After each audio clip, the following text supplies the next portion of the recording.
Namu Myoho Renge Kyo.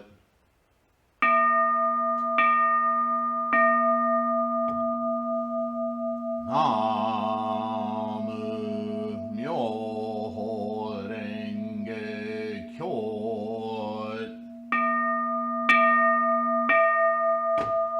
Namu Myoho Renge Kyo.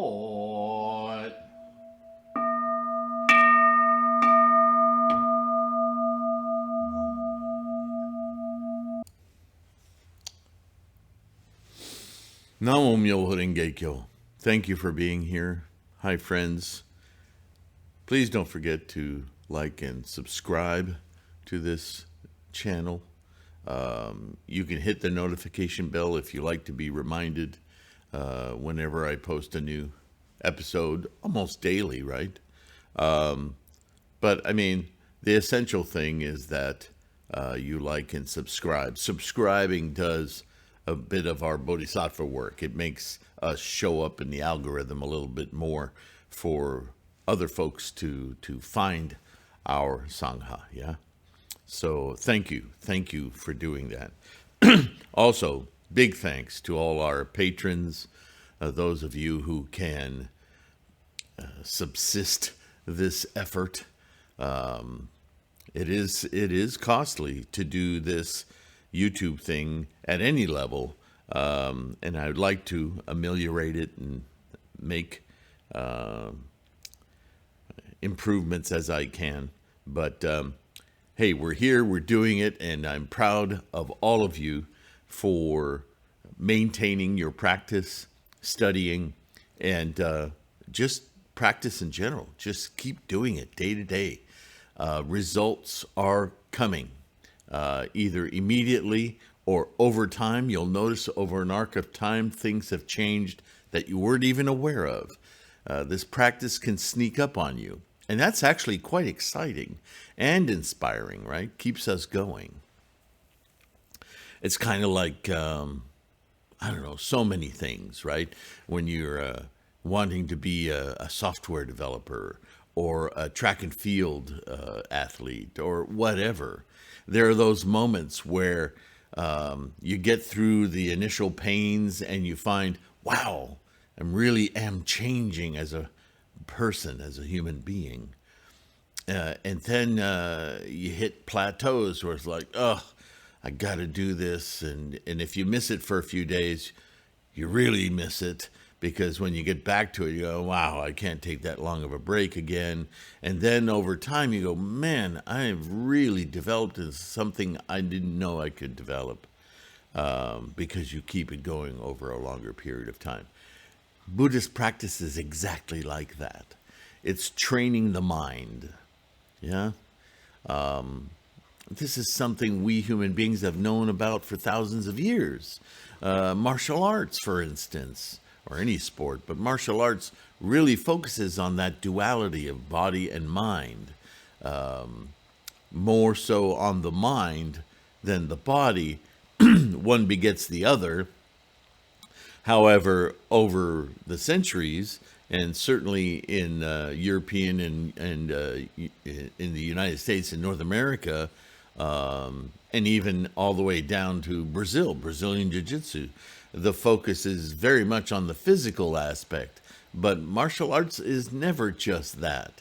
And so the spiritual aspect always shows up. But anyway, enough talk. Body, mind. It's a relationship that we're not, I don't think, as focused upon in our educational system, in our cultural systems these days as we once were in previous centuries, yeah? So here we are studying Buddhism, and we're fast getting to the last part of the Vimalakirti Sutra. But we've been through quite a journey in this Vimalakirti, right?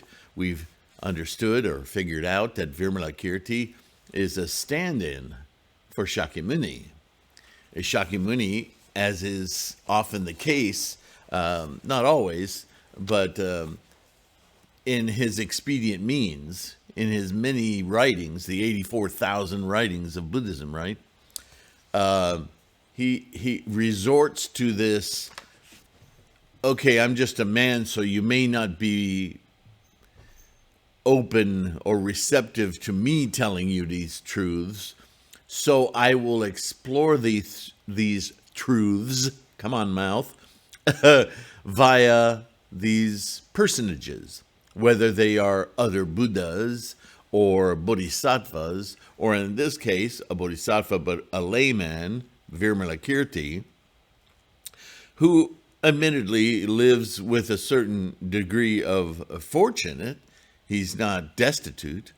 So that's interesting. He doesn't make it like the poor beggar knows more than you. He makes Vimalakirti a man of stature.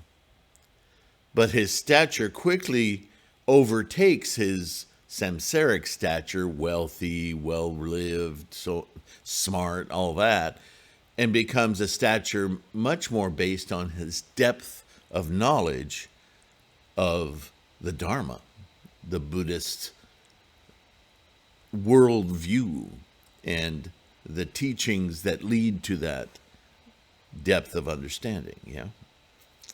But it's a personage stand-in for Shakyamuni, because the psychology is, if I tell you these things, you as a competitor, as a human person of greed and anger and foolishness, no matter how respectful you are, and we see that in Vimalakirti, Shariputra asking him silly questions and so on and so forth. This tendency toward, you're not better than me, or that kind of an ego challenge, yeah? So Shakyamuni goes, okay, so don't hear it from me. Hear it from this character that I'm going to tell you about. Then you can take out all your competitive whatevers on this fictional character, but the message will come through more easily because you won't be facing off with this character. It's amazing that throughout all of expedient means, this is the tendency of Shakyamuni to teach. Until the Lotus Sutra. In the Lotus Sutra, he goes, okay, this is how I did it. Now that you know how to think, you know all this profundity of how to understand your own mind, let me tell you how I attained enlightenment, because this is the ultimate solution. This is the actual experience of doing it. So, we are in the midst of the chapter of the actions of the Bodhisattva. And who's talking here? Ananda, there is a great day. Who is this Vimalakirti talking? I forgot. Ah, okay. So this is the Buddha talking. So Shakyamuni appears straight face to face here after all of this previous dialogue. So he drops the personage of Vimalakirti and speaks directly to Ananda. And he continues, Ananda, look at the various Buddha lands. All our Buddha lands, yes? And theoretical Buddha lands, wherever the mind exists. The land in them is varied, but there is no variation in the sky. Another way of saying, everyone experiences the universe through their own lens, their own karmic freight train of perception and experience, yeah? The fountain analogy video, yeah? If you haven't seen that, you can look it up on the channel. And it is the same when you look at the various Buddhas. Their physical bodies are varied, but that is all. There is no variation in their unimpeded wisdom. Ananda, a physical body, impressive features, lineage, precepts, meditation, wisdom, emancipation, the insight of emancipations, powers, fearlessness, properties not shared by others, great compassion, great pity, the observance of proper demeanor, as well as a fixed lifespan. He's defining the human life, the samsaric existence, in all of his manifestations, right? The power to preach the law, Vimalakirti, to teach and convert others, to lead living beings to enlightenment, to purify the Buddha lands, and to assimilate the law of other Buddhas. Those last two are about perception, the individual perceptions that each of us has to experience our own Buddha land, our own existence in mind, yes? All are possessed equally by all various Buddhas, Buddhas being our enlightened minds. Therefore, they are called Samyak Sambuddha, perfectly enlightened Buddha. They are called Tathagata, thus come one. They are called Buddha, enlightened one. But the one isn't Charlie or Chartres, whatever name. You can call it Charlie Buddha and Charlus Buddha and Sylvain Buddha and John Buddha and so on and so forth. But Buddha, by its very definition, is the experience from which the entire universe is born, exists, and desists. So that is one. Many in body, one in mind. Itai Doshin. Yeah? Ananda, if I were to explain to you in detail the meaning of these three epithets, right? Buddha, Tathagata, or Samyak Sambuddha, you could live for a whole kalpa and still not hear all I have to say. It's the nature of the fallacy of language and words. We just can't surround the profundity of this experience with words. We can try to surround it, but the experience is the experience. You can talk until you're blue in the face about baseball, but until you play it, you don't understand.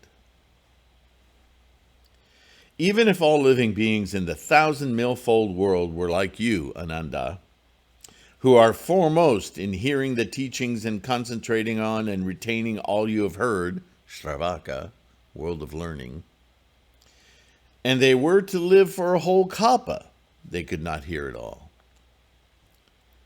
There would always be some other way with words to define, to look at, to encompass potential, because potential by its very nature has no limits.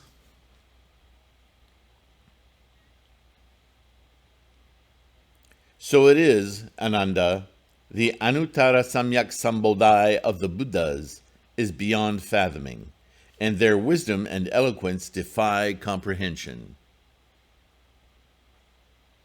Ananda said to the Buddha, "From now on, I will never dare think of myself as a person who has heard many of the teachings." The Buddha said to Ananda, "Don't be discouraged, because when I spoke of you as foremost among the voice hearers in the volume of teachings you have heard, I was not speaking with the bodhisattvas in mind.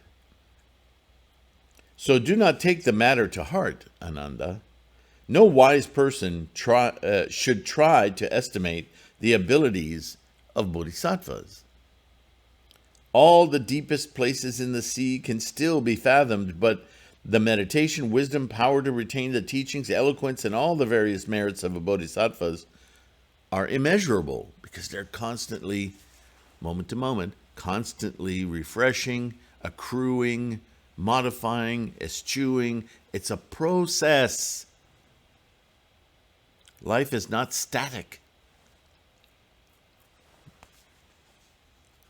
Ananda, you and the others had best forget about the actions of the bodhisattvas. Stop attaching yourself to putting this cloak on, learning this certain sutra, learning that. It's about the depth of your mental perceptions and experience. You should be shooting for Buddha. That's what makes you a bodhisattva, not shooting for bodhisattva. This manifestation of supernatural power that Vimalakirti has just now shown us no voice hearer or pratyeka Buddha could equal in 100,000 kalpas, no matter how he might exhaust powers of transformation. Don't try to be Vimalakirti. Vimalakirti has these powers because he's not trying to be Vimalakirti. He's reaching for Buddha-ness.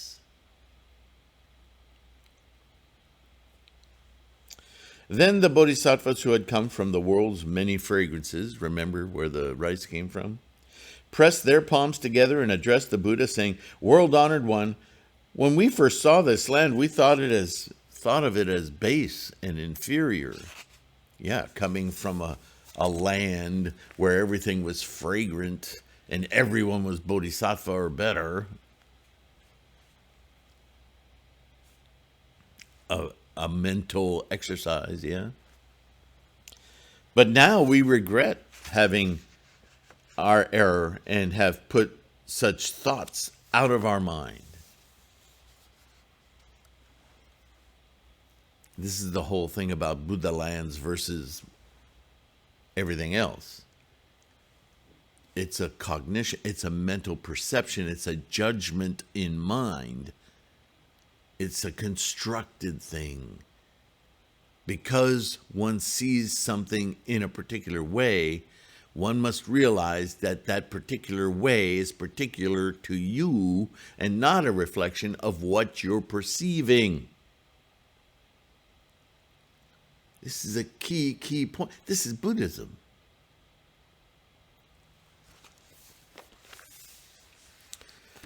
Why? Because the expedient means employed by the Buddhas are beyond comprehension. It must be experienced. In order to save living beings, they manifest different kinds of Buddha lands, depending on what is appropriate to the circumstances. In other words, the circumstances that you find yourself in are particular to you and your mind. You can change your mind, and your lands will also reflect that change. Always this repeated lesson in Buddhism.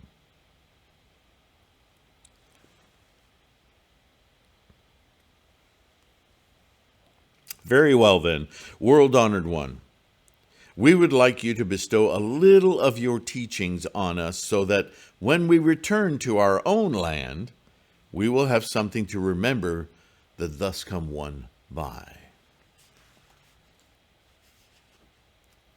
Teach us of this aspect of enlightenment, which is different from what we knew before. And there's such value in your transcendence. We'd like to maintain some memory, some instruction of that in our pursuit of Buddha-ness for our own elucidation, right? The Buddha announced to the Bodhisattvas, there is the doctrine of the exhaustible and the inexhaustible emancipation. You would do well to learn this. What does exhaustible mean? It means those things that are conditioned. And it's hard enough, right, to become aware of what is conditioned in our minds, what is a constructed understanding, experience. Yes? But that's because it's constructed, it's temporary, it's impermanent, it's exhaustible.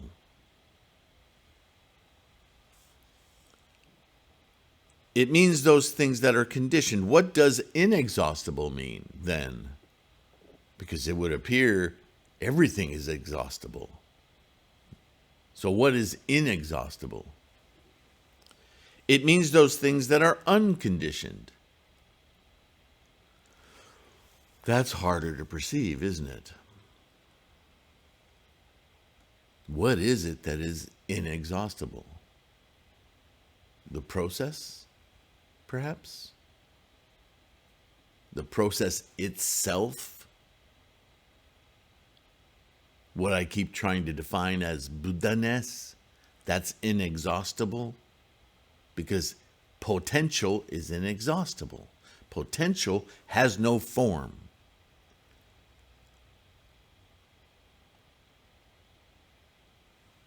Energy is inexhaustible.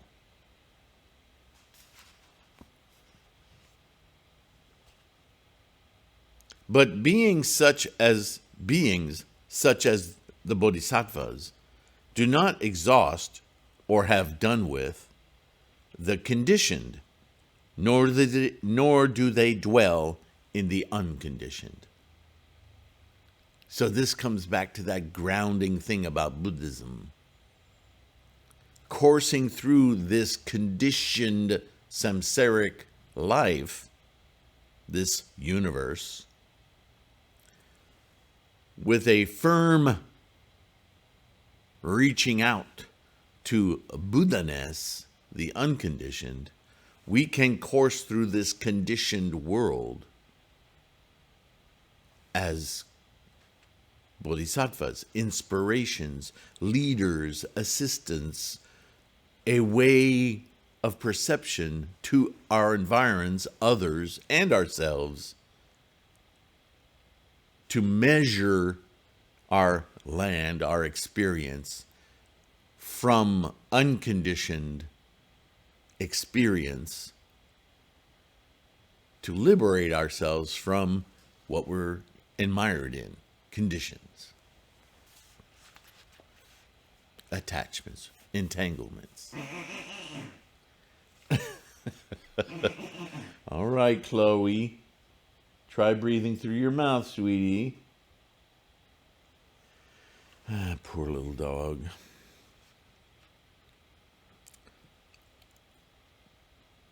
What is meant by not exhausting the conditioned? It means not setting aside great compassion, not renouncing great pity, giving profound expression to the mind of comprehensive wisdom and never forgetting it, teaching and converting living beings without ever wearying, getting tired of it. I have to say this again. Being constantly mindful of the four methods of winning people and applying them in season, guarding and upholding the correct law without thought for life or limb. It means to work tirelessly to plant the roots of goodness, to keep the will at all times fixed on expedient means and the transfer of merits to others. Isn't that what we're doing? I would like to hope. Like to think, To seek the law without ever slacking. To preach the law without ever stinting.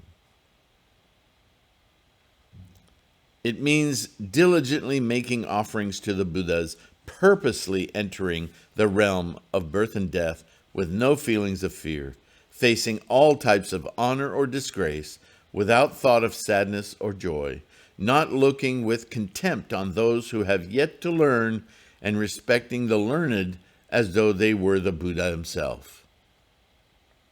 It means arousing correct thoughts in those sunk in earthly desires but without unduly prizing the desire to remove one's self from passions. So in all of these statements, there's an equanimity. We're all in the same boat. No matter how deprived one of us may be living at certain moments in this moment-to-moment lifespan, or how exalted and knowledgeable, it's hard not to see a difference. But the same pity, the same compassion applies across the board. That's difficult to see life that way. Because the truth is that the self-destructive alcoholic, drug addict, whatever, could in the very next moment change entirely. They have the potential to do that.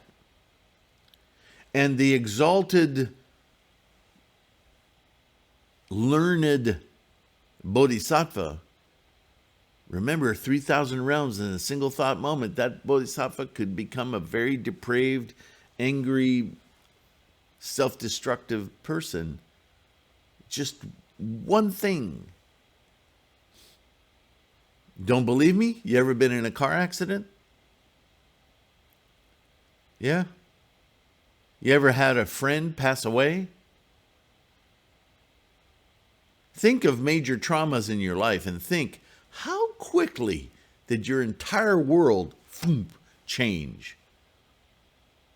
How many of you have said the words, my life has changed forever? And yet, months later, years later, do you remember saying it? Do you remember what it meant? This is the nature of conditioned space, experience. So this is what Buddha is saying is, that's the nature of attachment. That's the nature of entanglement. That is the cause for pain, misery, anxiety, suffering. And if you can course your life, moment to moment, with equanimity, not judging superior or inferior, but everything as potential Buddha, then the nature of your experience of life is altered completely. Because your measure becomes unconditioned, rather than the word measure is a condition, yeah? So where do we go with this language to try to identify? Because identifying is the problem. You must experience it. And this is why I say to some of you, it may seem quixotic when I respond to your emails and I say, you will not understand this until you have a proper altar, a proper mandala, and you chant and awaken this very thing, Buddha-ness. You just can't. You won't. You'll constantly be circling words around things, and in so doing, owning, grasping, craving the very thing we're trying to exhaust, take away from ourselves. But the Bodhisattva, what Buddha points out is, you can't exhaust that as a Bodhisattva, because by Bodhisattva nature, you are in samsara. You have to alter your Buddha land, your perception of what you're in. And you can only do that by invoking in samsara your Buddha mind. The Buddha mind can separate itself, is separated by nature from this samsaric, conditioned space. This is really core teaching. It's all well and good that we understand that teaching, but he still hasn't told you how. The Lotus Sutra does that.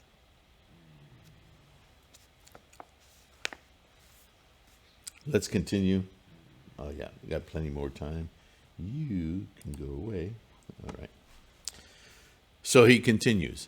It means looking on meditational states as though they were a form of hell, but on the realm of birth and death as though contemplating a garden, viewing those who come seeking instruction and thoughts of how one might be a good teacher, setting aside one's own possessions and thinking how to acquire comprehensive wisdom, another possession, seeing those who violate the precepts and rousing thoughts of how to save them, how to liberate them. Save. Is that Christianity creeping in here again?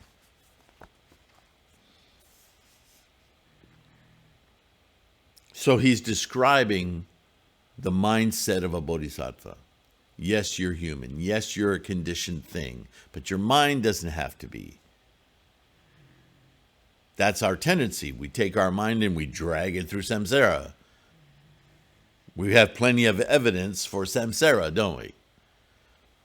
But with equanimity, and I'll read it again, looking on meditational states of the mind, as though they were forms of hell, this conditioned, the hell of incessant suffering, clue.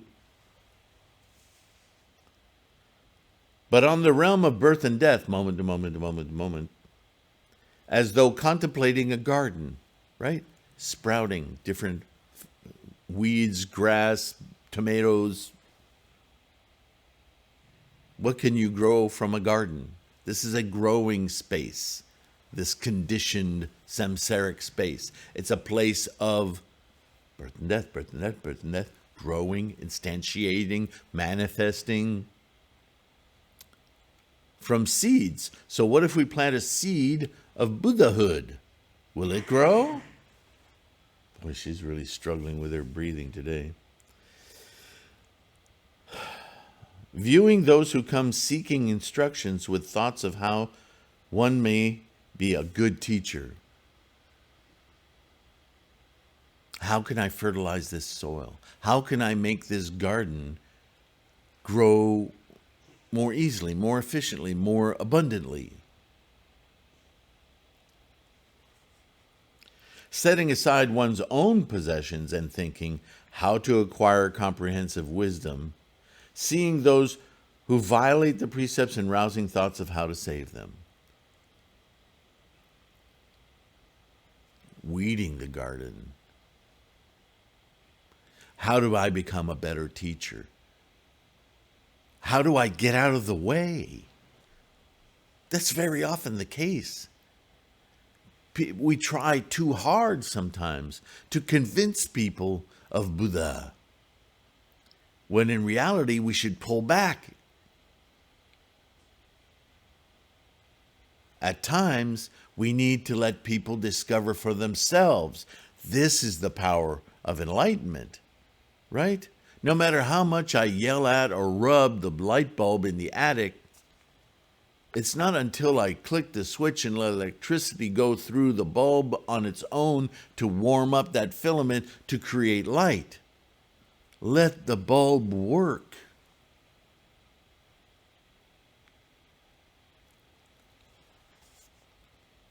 It means thinking of the paramitas as one's father and mother, thinking of the elements of the way as one's retinue of followers, working ceaselessly to nourish the roots of goodness, using the adornments of other pure lands to complete a Buddha land of one's own. Now this is very bodhisattva. This is understanding that we are not unique, separate things in the universe. That we all are happening moment to moment to moment from the same universe, the same conditions, the same garden. So maybe you're a sunflower. and I'm okra. And isn't that amazing? Oh, look over there, cucumber. We can identify all the differences, but ultimately, we're all growing from the same earth. Bodhisattvas of the earth. Ha ha ha.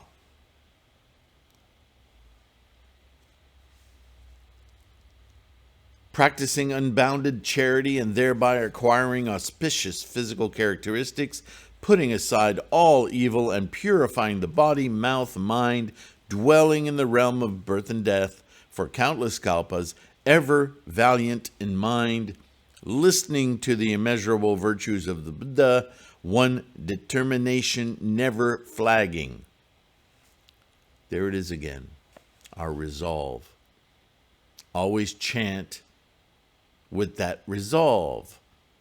Determination never flagging. What use is a race car that goes, what's the new standard now? To be under 2 seconds and to up to 62 miles an hour? So what if you run out of energy before you get to the finish line? Who cares how fast you are if you never get there? You have to be determined. Stay resolved. Using the sword of wisdom to cut down the thieves of earthly desires, going beyond the realm of components, elements, and sense media, shouldering the burden of living beings and bringing them to unending emancipation, employing great assiduousness in driving back and vanquishing the armies of the devil, constantly seeking to practice the wisdom that is without discriminative thought, no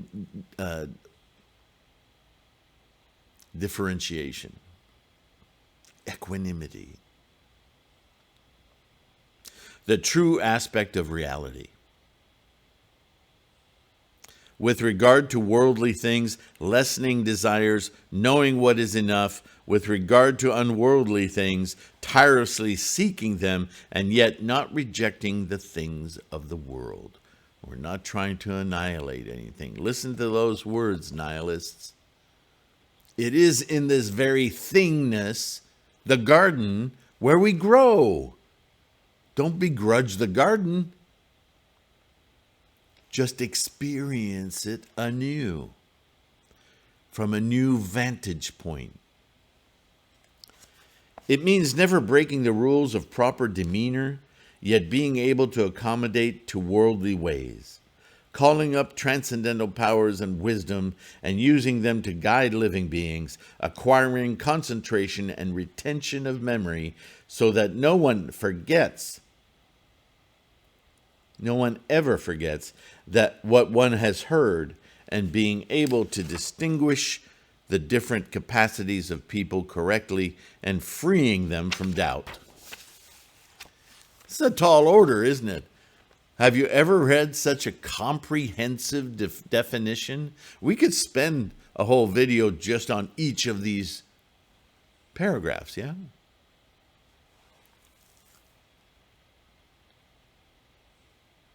Expounding the law with a pleasing and appropriate eloquence that flows unimpeded, scrupulously carrying out the 10 good acts and receiving the blessings of the rewards or merits of human and heavenly beings, cultivating the 4 immeasurable qualities of mind and opening up the Brahma way.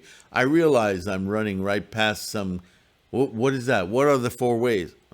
I got to leave something for you to look up. And again, I mean, it takes a long time, a lot of videos for me to go through one sutra. If I stopped at every single word and go, well, this means, I'm already quite verbose, right? So I don't want to lose you in all of the particular words. But they are fascinating, so I totally encourage. I've done it. I've had to do it. That's my nature. So by all means, go look up these things. But don't let that stop you from the big picture. All right?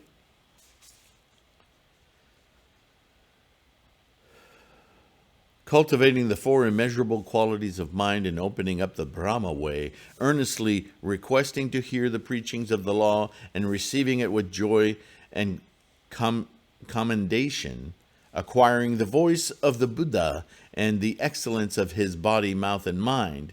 These are the three bodies of Buddha, and all of this is about, as you know, being a Lotus Sutra practitioner, our active meditation of Daimoku. That's communication with the Buddha. Yeah? Acquiring his proper demeanor, practicing his good law, and with profound diligence, there it is again, ever more accomplished in action, using the great vehicle teaching to create a community of bodhisattvas. Welcome. Never self-indulgent in mind, never missing an opportunity for acts of goodness. One who practices these methods may be called a bodhisattva who does not exhaust the conditioned, because a bodhisattva by nature operates in the conditioned. Otherwise, there would be no bodhisattva. A bodhisattva is a conditioned state of mind. So be in it, but be in it profoundly, knowing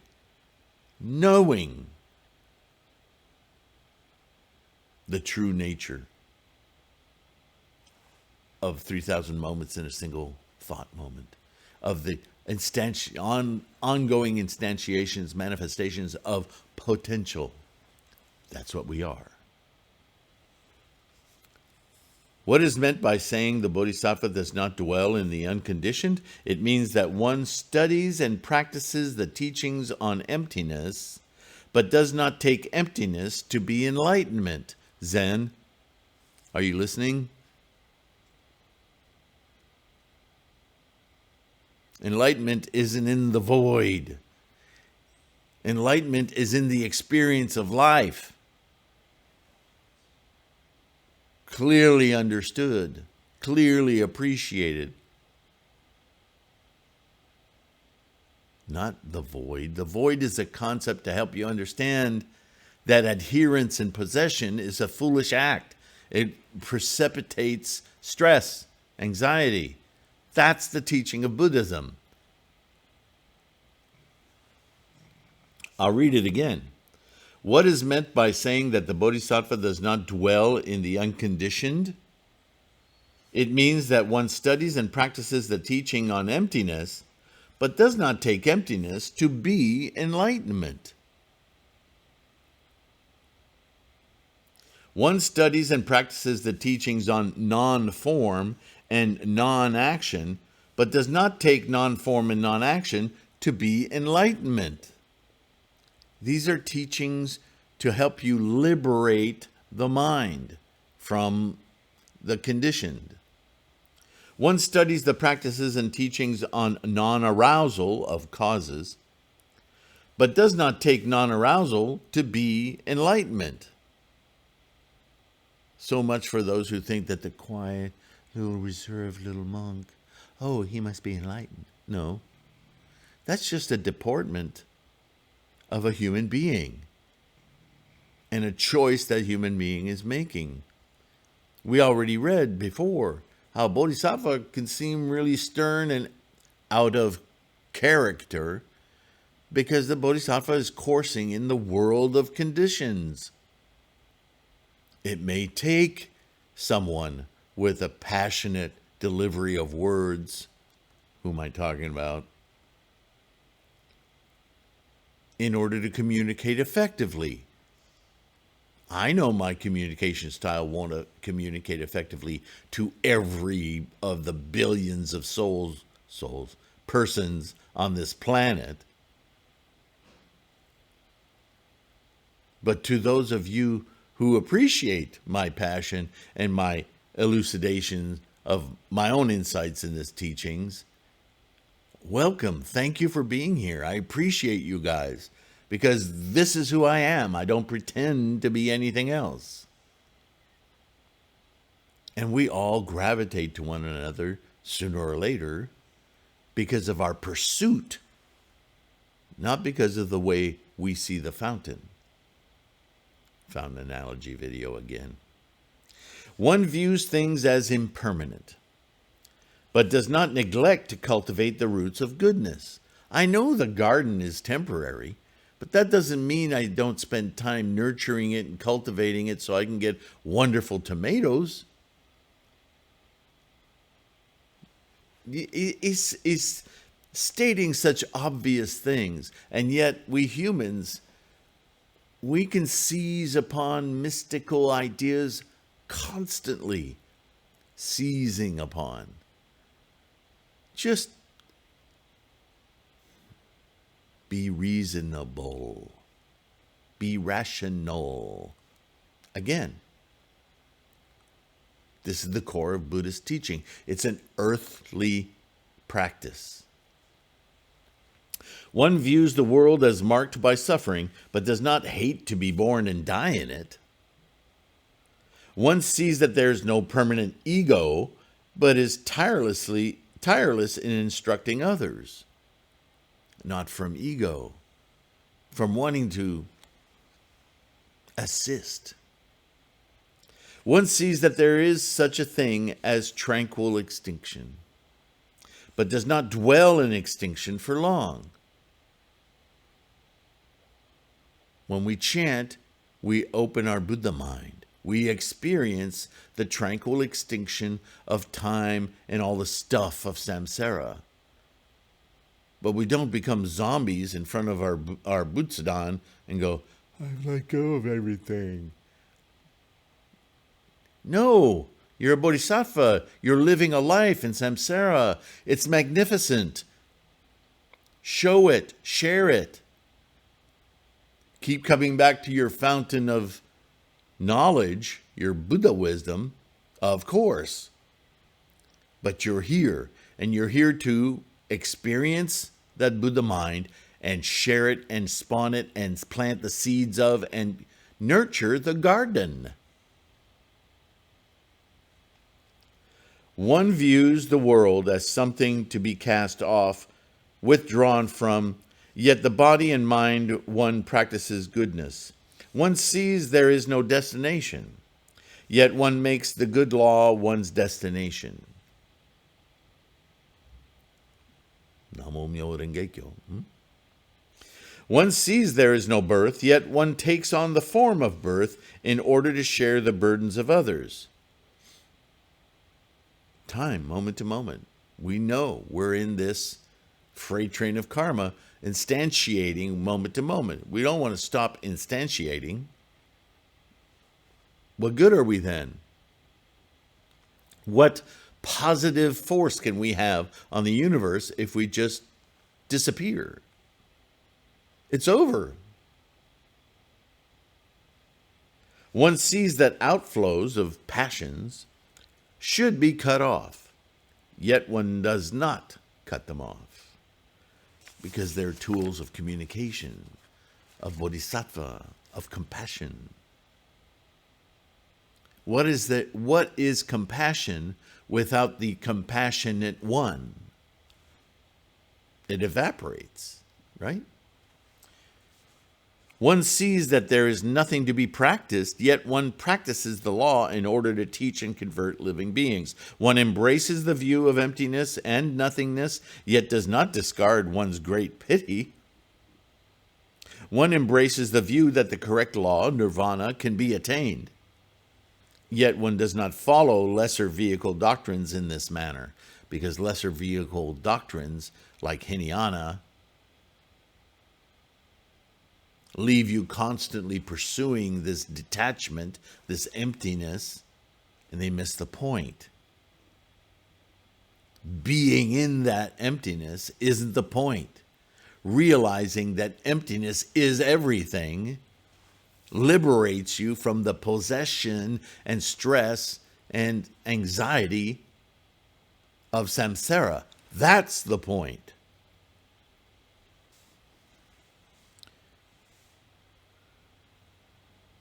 One embraces the view that all phenomena are void and false, lacking firmness, lacking personality, lacking a master, lacking form, Yet while one's original vow remains unfulfilled, one does not regard merits, virtues, meditation, or wisdom as meaningless. They are the equipment of the garden.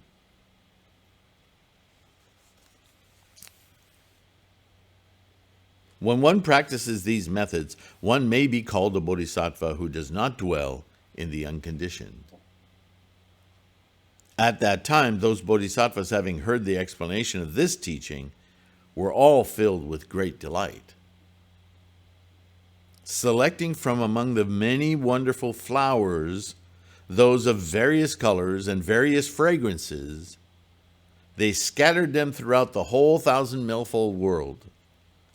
And then, having made their offerings to the Buddha and to these sutra teachings, as well as to the other bodhisattvas, they bowed their heads in obeisance at the Buddha's feet and sighed at having heard what they'd never heard before, exclaiming, Shakyamuni, Shakyamuni Buddha knows how to employ expedient means in a truly skillful manner. Having spoken these words, they suddenly vanished from sight and returned to their own country. This aspect of mind, this bodhisattva of a fragrant, beatific world, vanished. It didn't need to be in the conditioned form anymore. Everybody got it. And that ends this chapter.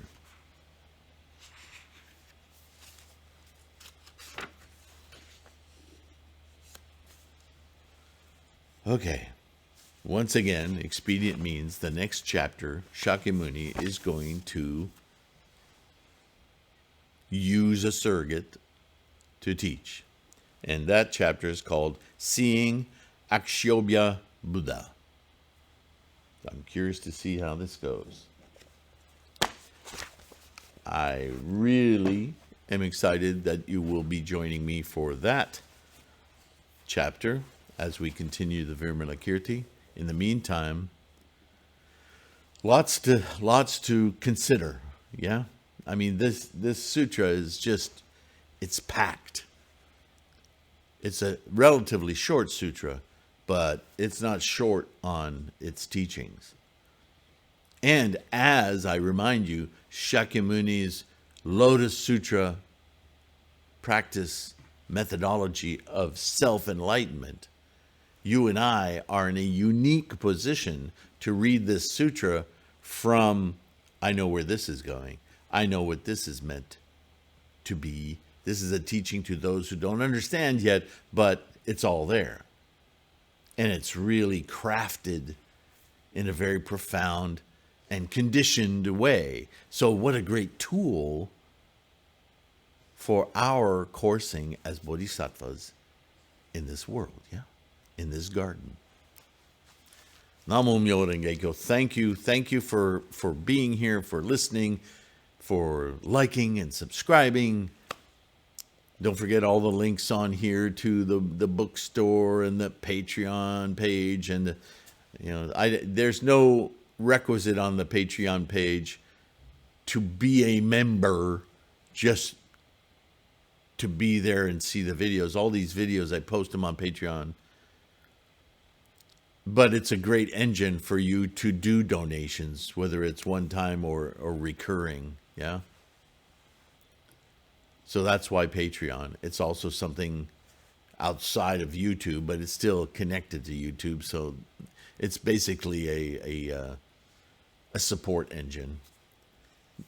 As the link paypal.me/Sifu is also a financial support link. And same thing applies there. It could be one-time donation or recurring. Anyway, beyond business, I'm just really, really happy that your practice is solid and ongoing. Please take care of your health, right? It's part of being kind to yourself. And I'll see you in the next one. Thanks so much. Bye for now.